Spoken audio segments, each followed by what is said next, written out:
I was only interested in my music, an obsession I inherited from my older brother, Richard. It was really Richard that had all the Bowie records, and I remember when Bowie sort of did the Ziggy thing, Richard kind of went off him a bit and went more to Alice Cooper, so it was a bit darker. So I inherited Bowie. Oh my God, the record of all records.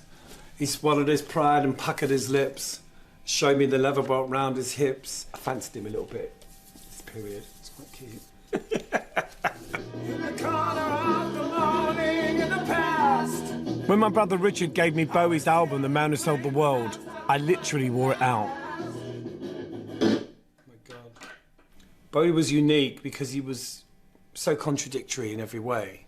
Because he wasn't like the archetypal kind of homosexual or bisexual. He wasn't really even that, I don't think.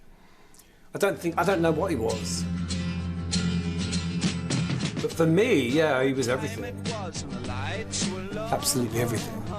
I lean back on my radio. The album came out in 1972, and that summer I first saw the alien land on Top of the Pops. It was a light bulb moment. I had to phone someone, so I picked on you. I hear the sound. Hardly any Stardust reached Elton, but my brother and his mates were always slipping off to a place that sounded a bit like Las Vegas. When rock stars came to South London, this is where they came to Lewisham Odeon, which is now part of bricks.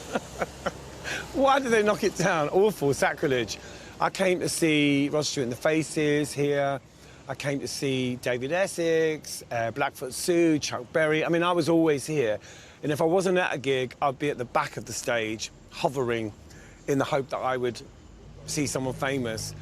The biggest gig I ever saw here was in 1972 when I was 11 and 11 months old, and that was Ziggy Stardust and the Spiders from Mars, which for me was a life-defining moment. It really changed everything for me. Even from the back of Lewisham Odeon, David Bowie was bigger than he'd been on TV. He created an extraordinary landscape. He wore makeup and said he was bisexual.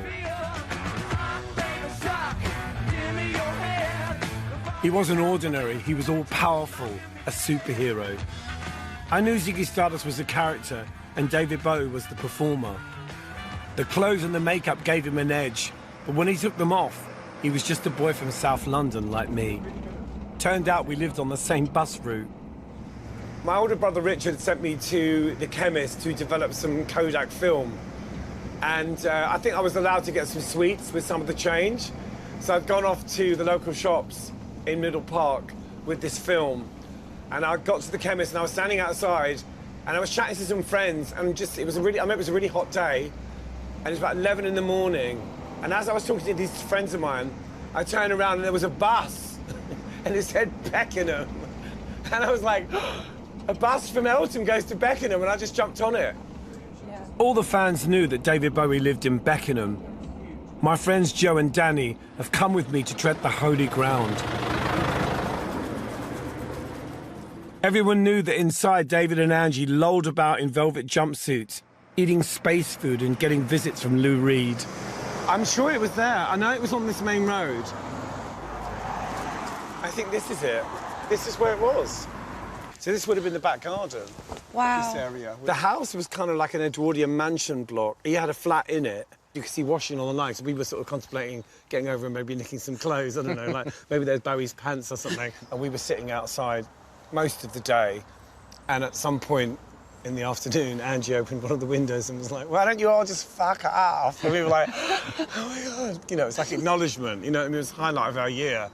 But this place just is not recognisable. The following summer, Ziggy was dead, killed off on stage at the Hammersmith Odeon. I knew Bowie would be back. He was just changing costume, but he left a huge glam vacuum. Bowie went off to Berlin, didn't he, and sort of disappeared.